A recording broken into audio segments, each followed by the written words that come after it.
Picture a hydrogen nucleus as a spinning top wobbling inside a magnetic field. That wobble, that's precessional motion.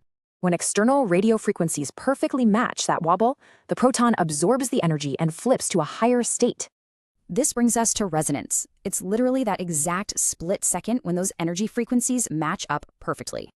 After flipping, those nuclei have to lose energy and drop back down. We call this vital reset process relaxation. Moving on to chemical shift, let's look at why protons actually absorb energy at completely different applied magnetic fields. Huge exam trap here. Electronegative atoms steal electrons away. This deshields the proton, shifting its signal way downfield. Memorize these factors. Honestly, the inductive effect from electronegative atoms is your biggest culprit for deshielding protons. Next up, spin-spin coupling. Let's see exactly how neighboring protons interact and actually split each other's signals apart. The distance between those split peaks is coupling constant J, and importantly, it's totally independent of the applied field.